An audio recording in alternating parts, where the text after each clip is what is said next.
4 attempt मिले थे मुझे, मतलब 4 अटेम्प्ट थे मेरे पास जब मैंने 12th पास किया था। तो 4 में से एक मेरा खराब हो गया था। खराब क्यों हो गया था वो बताऊंगा, इसीलिए मैं आपको कहता हूं कि बहुत बारीकी से फॉर्म फिल कीजिए। मेरे से फॉर्म में गलती हो गई थी और मेरा वो फॉर्म जो है वो रिजेक्ट हो गया था। बहुत रोया था मैं जब पहली बार फर्स्ट मेरा अटेम्प्ट, बहुत, जब ये मेरी तैयारी थी। ठीक है, बताता हूं इसमें कैसे कैसे हुआ था। 4 अटेम्प्ट मुझे मिले थे, इसमें एक मेरा फॉर्म की वजह से खराब हो गया था।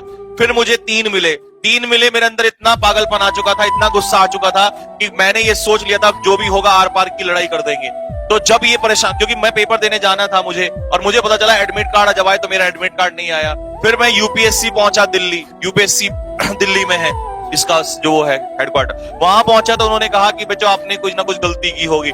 गलती की तो वो गलती ऐसी, मतलब अब आप कुछ गलती हो गई ना, तभी तो कहते हैं it is no use crying over spilled milk. तो फिर मैं वहां पर दिन भर रोया, और उसी दिन जिस दिन मेरा यूपीएससी का पेपर था, उसी दिन मर्चेंट नेवी का पेपर था एक, तो मैंने उसका भी फॉर्म फिल किया हुआ था। मर्चेंट नेवी का भी मैंने फॉर्म फिल किया हुआ था, मर्चेंट नेवी का फॉर्म भी फिल किया हुआ था। उसी दिन मेरा मर्चेंट नेवी का पेपर था। तो मेरे पास बैग में मेरा एडमिट कार्ड मर्चेंट नेवी का भी आया था, लेकिन मुझे देना था national defence academy UPSC NDA का पेपर, बट वो मेरा कैंसिल हो चुका था। तो मैं सॉरी, हाँ, माय मैटरनल अंकल, मेरे जो मामा जी हैं, वो मेरे साथ थे।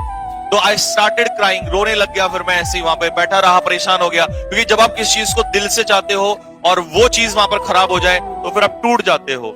तो उन्होंने कहा कि नहीं तू एक काम कर, ये वाला पेपर दे ले। तो मैंने कहा देखो मुझे ज्वाइन तो करना नहीं है, इसको ज्वाइन तो मुझे इसे करना नहीं है, तो मैं दे के भी क्या करूंगा पेपर को, मेरा बिल्कुल मन भी नहीं था, मूड भी नहीं था बिल्कुल। ठीक है, तो फिर उन्होंने बहुत ज्यादा किया, फिर घर से फोन करवाया, माता जी ने बोला, सभी ने बोला कि नहीं तू नालायक है, निकम्मा है। और फिर वही चीज, तुम्हें पता है घर वाले तो गालियां ही देते हैं कि तुझे फॉर्म ढंग से नहीं भर सकता था, कि जा पेपर दे के आ।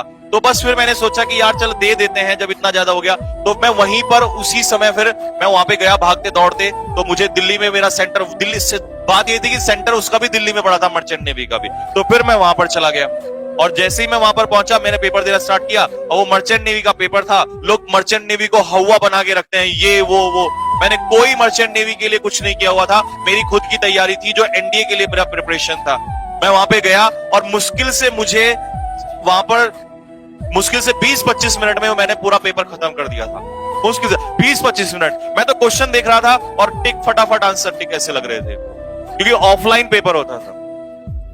और बस, और कुछ समय बाद उसका मर्चेंट नेवी का रिजल्ट आया। अब दिक्कत ये हो गई, मर्चेंट नेवी का जैसे रिजल्ट आया तो मेरा मर्चेंट नेवी का पेपर क्लियर हो गया, और उस हादसे में मैं फंस गया, क्योंकि मुझे तो ज्वाइन करना था एनडीए, मुझे निकालना था नेशनल डिफेंस एकेडमी, क्योंकि सपना था केवल वो एनडीए वाली ट्रेन, उसको पकड़ना मेरा ड्रीम था, और जिसके लिए मैं दिन रात पागल था। लेकिन गलती से पेपर निकल गया ये मर्चेंट नेवी वाला।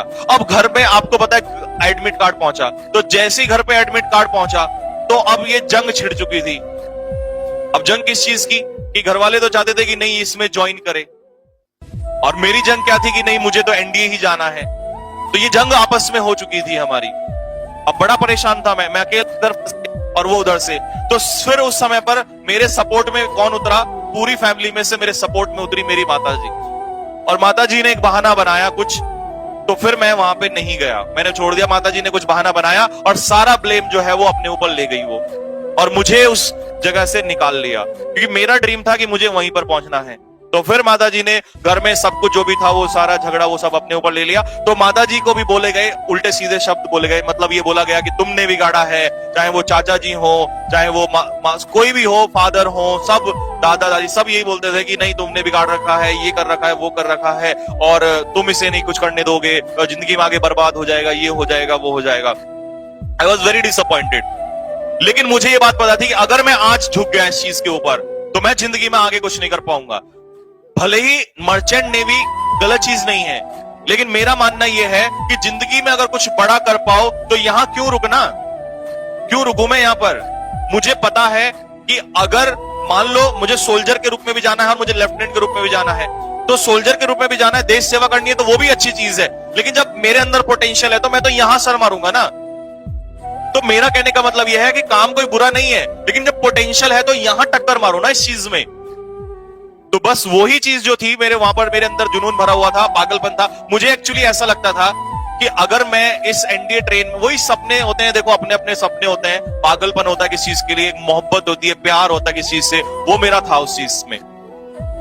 सोते हुए, जागते हुए, बैठते हुए, आपको क्या क्या बताऊं, मतलब एक एक दिन की अगर स्टोरी बताऊंगा तो बहुत चीजें घटी हुई हैं, बहुत। और उसके बाद ये फिर ये 3 अटेम्प्ट, फिर एसएसबी जाना, बहुत ही कहानी है। समय मिलेगा कभी आपको बैठ के सुनाएंगे बच्चे कहानी, ठीक है। हाँ बिल्कुल, ये तो मैं कहूंगा। और शायद अभी क्या पता मेरी माताजी भी मुझे देख रही हो इस समय पर, वो जानती होंगी, क्योंकि माताजी रोजाना देखती हैं वीडियो को, ठीक है, देख रही होती हैं। तो ये सच्चाई है, मैं सच्चाई बोलूंगा इस चीज में कि हाँ उन्होंने मुझे उस समय सपोर्ट किया था। और जब मैं फिर से इसकी तैयारी करने लगा तो मेरे जो अटेम्प्ट्स हैं, मेरे जो पेपर हैं, वो जब निकले तो मैं स्क्रीन आउट भी हुआ। पहले अटेम्प्ट में तो मैं 22 SSB board Bhopal, 22 SSB board Bhopal मुझे आज भी याद है, 22 एसएसबी बोर्ड भोपाल, मैं फर्स्ट डे स्क्रीन आउट ही हो गया था। लेकिन जब मेरा रिटर्न निकला तो लोगों के विचार बदल गए मेरे बारे में। लेकिन जब मैं एसएसबी आउट हुआ फिर लोगों के एक बार विचार बदले। जिंदगी बहुत ऊंच नीच से देखी है बेटा मैंने, इसीलिए मैं तुम लोगों को इतना समझाता रहता हूं। और ध्यान रखना, जिस इंसान ने वो दर्द झेला है उस चीज का, हर दिन उससे वो निकला है, वही बता सकता है। बाकी भौंकने वालों को, बोलने वालों को कुछ भी बोल देते हैं उठा के, जो मनाया सोशल मीडिया पर आके कुछ भी बोल देते हैं, ये वो बेकार की बातें। तो इन चीजों से कोई फायदा नहीं है।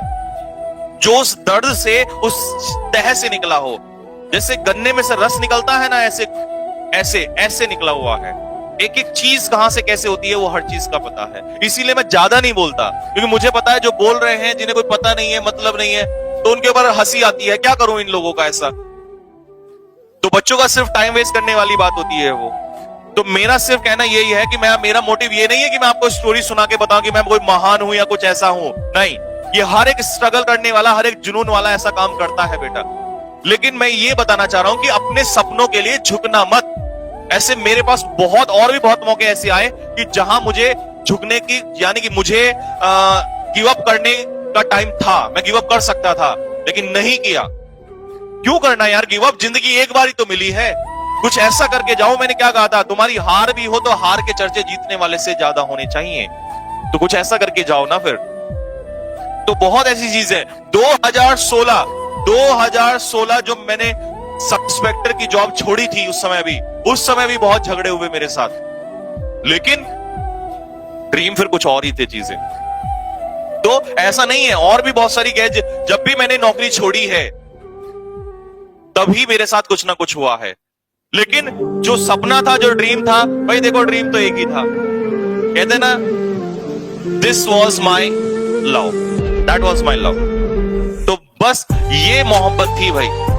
अब वो बस जो भी था हो गया। तो मैं आपको ये तो कहना चाह रहा हूं, जॉब के लिए नहीं, मैं जब तैयारी कर रहा था ना, तो जॉब के लिए नहीं कर रहा था कि नहीं मुझे सैलरी अच्छी मिलेगी, ये मिलेगी, वो मिलेगी, नहीं।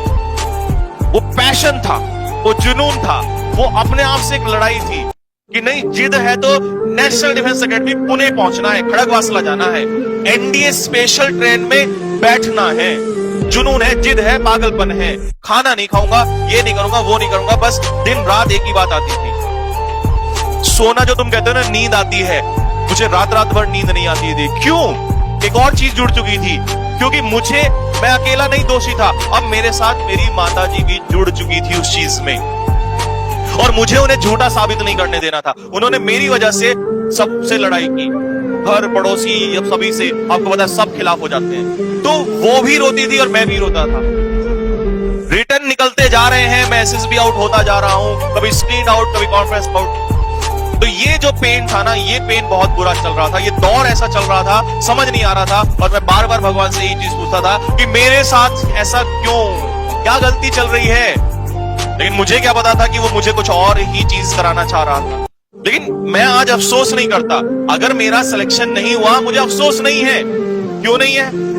बिकॉज मुझे इस बात का पता है कि मैंने उस दौरान 1% की भी कमी नहीं की मेहनत करने में। हाँ, अगर मैं कमी करता तो पूरी उम्र मुझे इस बात का दर्द रहता, लेकिन मैंने अपनी तरफ से कोई कमी नहीं की, मुझे इस बात का कोई अफसोस नहीं है। इसीलिए तो जिंदगी में जब किसी चीज को पाने की कोशिश करो तो पूरी जान, पूरी ताकत लगा दो उस चीज में।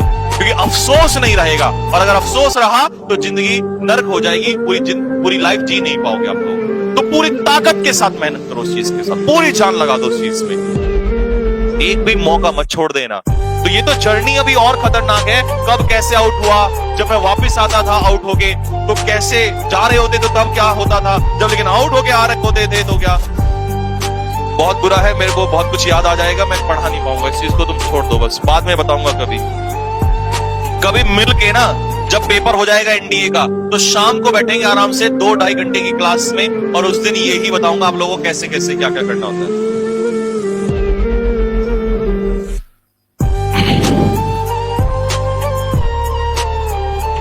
अब जैसे बहुत सारे क्वेश्चंस आपके उठेंगे, तो सर आप सीडीएस के थ्रू जा सकते थे, ओटीए ये बिल कर सकते थे, और आपके और टेरिटोरियल आर्मी कर सकते थे, लेकिन मैंने क्या कहा, इस जिंदगी में दर्द इतने थे कि बहुत चीजें करनी चाहिए, बहुत चीजें नहीं हो पाई, वो सारी कहानियां छोड़ दो, सुनोगे तो मैंने कहा रोंगटे खड़े हो जाएंगे। जिंदगी बहुत कुछ घुमाया है, ऐसा नहीं है। और तुम कहोगे सर सीडीएस क्यों ज्वाइन नहीं किया, तो ऐसा नहीं है कि सीडीएस को ट्राई नहीं किया, लेकिन मैं क्या कह रहा हूं, सारी बात अभी सुनोगे तो आगे की जर्नी बहुत लंबी है, परेशान हो जाओगे, पढ़ नहीं पाओगे, ठीक है। इसीलिए अभी के लिए इतना ही मोटिवेशन रखो, आगे फिर आपको बताऊंगा कितने दिन। मैंने कहा आराम से बैठेंगे तो आपके जवाब भी दे पाऊंगा मैं, तब हम इंटरेक्शन करेंगे कि कैसे चीजों को मैनेज किया था।